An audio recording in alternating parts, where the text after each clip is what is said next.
இன்று ஒரு புதிய நாவல் படிக்க இருக்கிறேன். ஆசிரியர் பிவிஆர் அவர்கள். மணக்கோலம் கல்கியில் தொடர்கதையாக வந்த நாவல்தான் இது. வெள்ளி விழா நாவல் போட்டியில் பரிசு பெற்ற நாவல். கதாசிரியரை பற்றி சொல்ல வேண்டுமானால், அவர் நிறைய பிரபலமான பத்திரிகைகள் எழுதி பிரபலமானவர். அவர் நிறைய நாவல்களை எழுதியிருக்கிறார். அதில் மிகவும் வாசகர்களால் படிக்கப்பட்ட நாவல் இந்த மணக்கோலம். அவர் பிவிஆர் என்று தான் நான் முதலில் நினைத்து கொண்டிருந்தேன். ஆனால் பிவிஆர் என்று ஆசிரியர் இங்கே எழுதியிருக்கிறார். வணக்கம் ஃப்ரெண்ட்ஸ். பிவிஆர் அவர்களின் மணக்கோலம் நாவல், அத்தியாயம் 1. எத்தனையோ மாதங்களாக ஜானா கண்டு கொண்டிருந்த கனவு பலிதமாகிவிட்டது. அவள் ஒரு கை கடிகாரம் வாங்கிவிட்டாள். அதுவும் அவள் தானே சம்பாதித்து மாதம் அம்மாவுக்கும் அக்காவுக்கும் தெரியாமல் சேர்த்து வைத்த பணத்திலிருந்து. அவளுடைய அழகையும் நிறத்தையும் ஊரார் புகழ்வதை அவள் அறியாதவளா என்ன? தங்க வளையல்களும் நெக்லஸும் இருக்க வேண்டிய இடங்களை கண்ணாடி வளையல்களும் தங்க முலாம் பூசிய வெள்ளிச்சங்கிலியும் நிரப்பி அவள் மனதை நோக செய்வதை அவளால் இப்போது நிவர்த்தி பண்ண முடியாது. ஆனால் கண்களுக்கு ரம்மியமான ஒரு 14 கேரட் கடிகாரத்தை 200 ரூபாய்க்கு வாங்கும் சக்தி அவளுக்கு இருக்கிறதே. இடது கையில் இருந்த வளையலை வலது கைக்கு மாற்றிவிட்டு கடிகாரத்தை கட்டி கொண்டாள் அவள். அதை பார்த்த போஸ்ட் மாஸ்டர் சிதம்பரம் லேசாக சிரித்தார். ஏன் சார் சிரிக்கிறீர்கள்? மகிழ்ச்சியின் நடுவிலும் ஜானாவுக்கு கோபம் வந்தது. இல்லைம்மா, ஆக்க பொறுத்தவள் ஆற பொறுக்காமல் இருக்கிறேன்னு நினைத்தேன். சிரிப்பு வந்தது. இது என் வாட்சி, நான் வாங்கினேன். யாரும் இல்லைன்னு சொல்லலையே. இதையே இப்படியே வீட்டுக்கு கொண்டு போய் அம்மா கிட்ட கொடுத்து அவள் கையிலிருந்து வாங்கி. எனக்கு தெரியும் சார். கோபிச்சிக்காத ஜானா, ஏதோ என் மனசில் பட்டதே சொன்னேன், அவ்வளோதான். சார், இன்னமே உங்களுக்கு என்னை பற்றி என்ன தோணினாலும் என்ன பட்டாலும் அதை உங்கள் மனசுக்குள்ளேயே வச்சுக்கிங்க. என்ன தெரிஞ்சுதா? சரி அம்மா, ஏதோ வயசானவன், அது எனக்கு தெரியாதா? இளம் வயசுக்காரனாக இருந்தால் நான் சொல்கிற பதிலே வேறாக இருந்திருக்கும். நான் வரேன் சார். ஆமாம், உங்கள் பொண்ணு சீமந்தம் என்னைக்கு? தை மாதம் 3ஆம் தேதி. இங்கிலீஷ் தேதியில் சொல்லுங்கள் சார். ஜனவரி 16ஆம் தேதி, அடுத்த ஞாயிற்றுக்கிழமை. ஆமாம். என்னை கூப்பிடுவீங்க இல்லையா? ஏம்மா இப்படி கேட்குற? இப்போ தானே நான் உங்கள் மேலே சல்லுன்னு விழுந்தேன். நீ என்னைக்கு யார் மேலே சல்லுன்னு விழலை? சிதம்பரம் வாய் விட்டு சிரித்தார். என் பேரில் கோபமா? சேச்சே, அதெல்லாம் இல்லைம்மா. உங்கள் பேரில் யாருக்காவது கோபம் வந்தால் அவன் ரசிகனே இல்லைம்மா. Thank you sir. இந்த வாட்ச் நன்னா இருக்கு இல்லை? ரொம்ப நன்னா இருக்குது. என் கைக்கு பாந்தமாக இருக்கு இல்லையா? ரொம்ப பாந்தமாக இருக்குது. என்ன சார், என்னை திருப்திப்படுத்தணும்னு பேசுகிறேலே சார்? அதெல்லாம் இல்லை, உண்மையாகவே நன்றாக இருக்குது. ரொம்ப தேங்க்ஸ் சார். ஏன் சார், உங்கள் பெண் பருவதத்துக்கு கடிகாரம் இருக்கிறதா? இல்லை. நீங்கள் வாங்கி போடலையா? அப்போ அவளுடைய கணவராவது வாங்கி கொடுக்க வேண்டாமோ? ஏன் கொடுக்கலன்னு தெரியாது ஜானா. ஒருவேளை நீங்கள் மாப்பிள்ளைக்கு தலை தீபாவளிக்கு கடிகாரம் வாங்கி கொடுக்கலையோ, அதுதான் காரணமாக இருக்குமோ என்னவோ. இன்றைக்கி பருவதத்திடம் கேட்டு நாளைக்கு உனக்கு பதில் சொல்கிறேன். சரி சார், நான் வரேன். மணி ஆர்டர் லெட்ஜரிலே ஒரு கையெழுத்து போட்டு விடுங்கள். சரி. ஜானா சென்ற பிறகும் சிதம்பரம் வெகு நேரம் அவளை பற்றியே எண்ணிக்கொண்டிருந்தார். 22 வயதிலே அவள் இன்னும் சிறு பெண் போல அல்லவா நடந்து கொள்கிறாள்? பெண்களுக்கே ஆடை அலங்காரங்களில் நகை நட்டுகளில் ஆசையும் மோகமும் அதிகம்தான். ஆனால் ஜானாவை போல் அவர் பார்த்ததில்லை. தான் ஒரு ஏழை குடும்பத்தை சேர்ந்தவள் மற்ற எத்தனையோ பெண்களைப் போல தன்னால் இருக்க முடியாது என்ற எண்ணமே அவளுக்கு இல்லையே. இதே வயதில் ஒரு பிள்ளையானால் ஊரார் அவனை பொறுப்பற்றவன், ஊதாரி என்றெல்லாம் பேசுவார்கள். ஓரளவுக்கு ஜானாவையும் அந்த நிலையில்தான் சொல்ல வேண்டும். கிடைக்கிற சம்பளத்தில் வீட்டு செலவுக்கு அம்மாவிடம் என்ன கொடுக்கிறாளோ என்று சிதம்பரம் தம்மோல் கேட்டுக்கொண்டார். அவள் தினம் உடுத்து கொண்டு வரும் விதவிதமான நைலக்ஸ் நைலான் பட்டு புடவைகளை பார்த்தால் அரிசிக்கும் பருப்புக்கும் பாலுக்கும் ஜானாவால் எப்படி கொடுக்க முடியும்? என்ன கொடுக்க முடியும்? ஆனால் இவ்வளவிருந்தும் தன் அழகில் தானே மயங்கி அலங்கார பொருள்களில் மோகம் கொண்டிருக்கும் ஜானாவின் உள்ளம் மாற்று குறையாத தங்கம் என்று அவருக்கு தெரியும். அவளுடைய நேர்மையும் தூய்மையும் யாருக்குமே இருக்க முடியாது. படபடவென்று பேசி மனதில் உள்ளதை அப்படியே கொட்டிவிடும் அவள் தான் அப்படி பேசுவதால் எதிராளிகள் என்ன நினைப்பார்கள் என்ற கவலையை கொள்ளாமல் இருக்கிறாள். அதனாலேயே அவளை எத்தனையோ பேர் வெறுக்கும் அளவுக்கு அவள் தன்னை தானே தாழ்த்தி கொண்டிருக்கிறாள். ஆனால் அவளுடைய உண்மை சுபாவத்தை அறிந்தவர்கள் மட்டும் ஜானா லட்சத்தில் ஒருத்தி என்றே எடை போட்டிருக்கிறார்கள். திடீரென்று ஒரு தந்தி சேவகன் சிதம்பரத்துக்கு முன்னால் வந்து நிற்கவே அவருடைய சிந்தனை தடைப்பட்டது. அவர் ஜானாவை மறந்தார். ஜானாவின் திருப்தியும் மகிழ்ச்சியும் அவளுடைய நடையில் பிரதிபலித்தன. காந்தி நகர் தபால் நிலையத்திலிருந்து வெளியேறிய அவள் மயிலாப்பூர் பஸ்ஸை பிடிக்க நடந்தாள் என்று சொல்வதை விட ஓடினாள் என்றே சொல்ல வேண்டும். எது வீட்டு கற்பகம், இன்சூரன்ஸ் கோமதி, டீச்சர் விசாலம் எல்லாருக்கும் புதிதாக வாங்கிய கைக்கடிகாரத்தை காட்டியாக வேண்டும். முதலில் விசாலத்திடம் காட்டி சாவியை முன்னுக்கும் பின்னுக்குமாய் ஓட்ட வேண்டுமா அல்லது ஒரே சீராக முன்னேக்கியே கொடுக்க வேண்டுமா என்று கேட்க வேண்டும். கடிகாரத்தை பொறுத்தவரையில் விசாலத்துக்கு இதெல்லாம் தண்ணீர் பட்ட பாடு.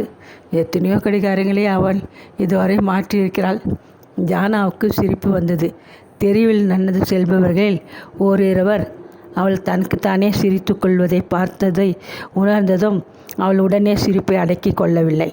எத்தனையோ விதமான கைக்கடிகாரங்களை எல்லாம் கட்டி பார்த்துவிட்டு விசாலம் கடைசியாக ஆண்கள் கட்டும் பெரிய சதுரமான கடிகாரத்தை கட்டி கொண்டிருக்கிறாள். அவளுக்கு நன்றாகவே இல்லை. 2-3 தடவைக்கு மேல் ஜானா கேலி செய்தாகிவிட்டது. ஆனால் யார் என்ன கேலி செய்தாலும் விசாலத்துக்கு தான் கோபமே வராதே. விசாலத்தை பற்றி எண்ணிய போது உண்டான சிரிப்பு அம்மாவையும் அக்காவையும் நினைத்த போது திடீரென்று மறைந்தது. ஒருவித பயமும் சங்கடமும் கூட உண்டாயின. அக்காவாவது ஒரு வார்த்தைகளில் சாட்டை அடிப்பது போல் அடித்துவிட்டு போய்விடுவாள். ஆனால் அம்மா இந்த கடிகாரம் ஓடி ஓடி ஓய்ந்து இப்பேருக்கு போய் கடைசியில் கிடைத்த விலைக்கு விற்கிற நாள் வரை ஓயாது திட்டிக் கொண்டே இருப்பாள். இது அம்மாவின் குணம் என்று விட்டுவிடவும் ஜானாவால் முடியாது. அம்மாவை எப்படி சமாளிப்பது என்ற யோசனையுடன் தான் அவள் பஸ்ஸில் ஏறினாள்.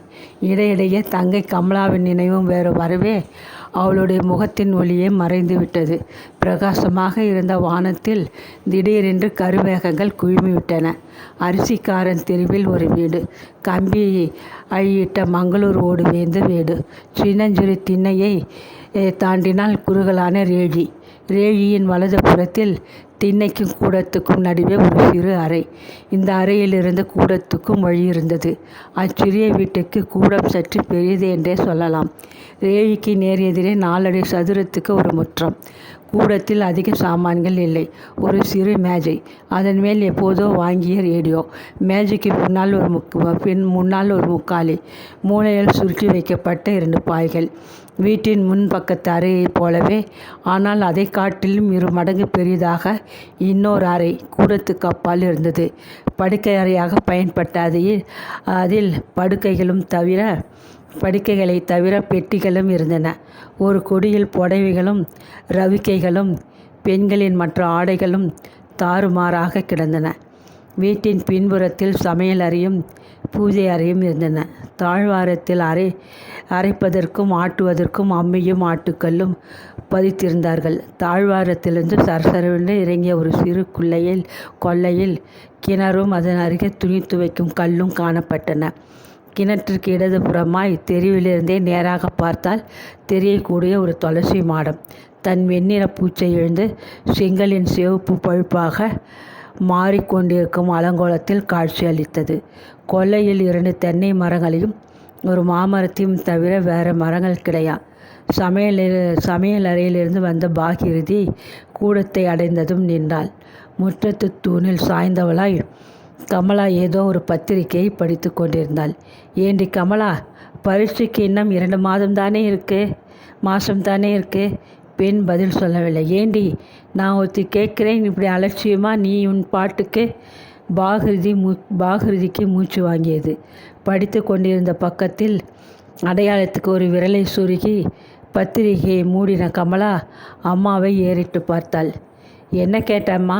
பரீட்சையா? ஆமாண்டி, பரீட்சை தான். அதுக்கு தான் இதை படிக்கிறியா? இப்போ மணி என்ன ஆகிறது பார்த்தியா? என்னடி சொல்கிற? சாயங்கால வேலையில் யாரும்மா படிப்பா? அப்படி படித்தாதான் எப்படி ஏறும்? உன் மண்டையில் ஏறாதுடி, ஏறாது. ஏறிடுச்சா சாப்பிட உட்காருவ. அப்புறம் படுக்கையை உதறி போடக்கூட கையால் ஆகாமல் விரித்து படுத்துப்ப. தூங்கினான். ராட்சசி மாதிரி ஒரு தூக்கம். எழுந்தால் கேட்கவே வேண்டாம், ஒரு சோம்பல். பொண்ணா பிறந்தவளுக்கு காலங்கார்த்தாலே உடம்பெல்லாம் சோம்பலாக இருந்தால் அவள் குடியும் குத்துமா எப்படி இருப்பாள்? காப்பி சாப்பிட தெரிகிறது நன்னா. அப்புறம் பேப்பர். வெயில் ஏற ஏற மண்டையிலும் ஒன்றும் ஏறாது என்கிற வாதம். எப்படியோ போ. கமலா அழுத்து கொண்டாள். நீ உன் காரியத்தை போய் பாரேன். அக்காவும் ஜானாவும் வர நேரம். அப்போது நான் என்ன கத்தினாலும் நீ இப்படி தான் இருப்பியா? எல்லோரையும் விட உன்னை செல்லமாக வளர்த்தேன் பாரு. என்னை சொல்லணும். நீ அந்த மாதிரி வளர்த்தது தப்பு. ஓஹோ, அதனால்தான் பிஏலே 2 வருஷம் பெயிலாக போனியாக்கும். நான் படிக்கலைன்னு சொல்லலையே. அக்காவுக்கு தானும் எஸ்எஸ்எல்சி, ஜானாவும் அதுக்கு மேலே போகலை. கடைசி தங்கையாவது பட்டதாரியாக பிரகாசிக்கட்டும்னு ஆசை. அதனாலே என்னை காலேஜில் சேர்த்தா. ஓஹோ. கமலா தனக்கே உரித்தான அலட்சியத்துடன் பத்திரிகையில் கண்களை செலுத்தினாள். பாகீரதியின் ரத்தம் கொதித்தது. நீ எப்படியோ நாசமாக போ. நான் ஏதோ கோயிலுக்கு போகிறேன். ஸ்டவ்விலே சாதம் வேகிறது, பார்த்து இறக்கி வை. அதையாவது செய். கமலாவின் பதிலுக்கு காத்திராமல் பாகீரதி வெளியேறினாள். பாகீரதி சென்ற சில நிமிடங்களுக்கெல்லாம் ஜானா திரும்பினாள். கமலா படிப்பில் மூழ்கியிருப்பதைக் கண்டு அவள் சந்தடி செய்யாமல் படுக்கை அறைக்குள் நுழைந்து கை கடிகார பெட்டியை திறந்து கடிகாரத்தை அதில் வைத்து பெட்டியில் இருந்த புடவைகளின் நடுவே மறைத்தாள். திரும்பி வந்ததும் அம்மா எங்கே கமலா என்று வினவினாள். கோயில். எப்போ போனாள்? இப்போதான். சும்மா கேள்வி கேட்டு துளைக்காதே. அடே அப்பா, காதல் கதை அவ்வளவு இன்ட்ரெஸ்டிங்காக இருக்கா? ஆமாம், உன் மாதிரி ஒரு கதாபாத்திரம். ஜானா கிணற்றை நோக்கி நடந்தாள். கை கால் கழுவி கொண்டு சமையலறைக்கு வந்தபோது சாதம் வெந்து கொண்டிருந்தது. அதை இறக்கி வைத்துவிட்டு காப்பியை கலந்து கொண்டாள். காப்பியை சாப்பிட்டு விட்டு அவள் கூடத்துக்கு திரும்பிய போது சோம்பல் முறித்து கொண்டே கமலா எழுந்தாள். ஏண்டி ஜானா, சாதம் வெந்தாகிவிட்டதா?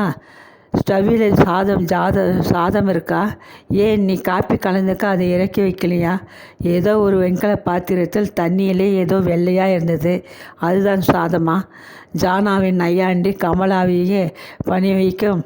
ஐஎம் சாரி ஜானா, அங்கே வேங்கிறது அரிசின்னு நினச்சிட்டு கேட்டுட்டேன். என்னை மன்னிச்சுடு. அது உன் மூளை. காத்தாலே போட்டது இன்னும் வேகலை போல் இருக்குது. தேங்க்ஸ். உனக்கு அதுதான் மூளைன்னு தெரிஞ்சுதா? எப்படி? இவர்களுடைய ஆரவாரமான யுத்தம் நடந்து கொண்டிருக்கிறீர்கள். திடீரென்று கதவை திறந்து கொண்டு யாரோ வருவது தெரிந்தது. சந்தானம்தான் வந்தான். நீங்கள் 2 பேரும் வீட்டில் இருக்கிறீர்கள் என்று தெருவிலேயே தெரிந்துவிட்டது. அங்கேயே நின்று கேட்டிருக்கிறது தானே என்றாள் ஜானா. இன்னும் அதுக்கு மனசு பக்குவமாகவில்லை. கமலா, ஜானா என்ன சொல்கிறாள்? ஏன் மூட்டி விட்டு பார்க்கிறீர்கள் என்று கேட்டாள் கமலா. நீங்கள் சும்மா மூட்டி விடுங்கள் சார். கமலா அசைய மாட்டாள். சொர்ணை என்கிற உணர்ச்சியே ஜானாவுக்கு தான் உடம்பெல்லாம் இருக்கு என்று முடித்தாள் கமலா. சரி சரி, நான் வேணும்னா போயிடுறேன். அப்பப்பா என்ன சத்தம், இறைச்சல். அப்போ வேறு யாரை பார்த்துட்டு போங்கள். நாங்கள் இருக்கிற வரைக்கும் இந்த சத்தம் இருக்க தான் இருக்கும். கமலா, அதை பற்றி தான் யோசனை பண்ணிகிட்டே வந்தேன் என்று சந்தானம். ஜானா, நான் கொஞ்சம் வெளியே போக வேண்டியிருக்கு.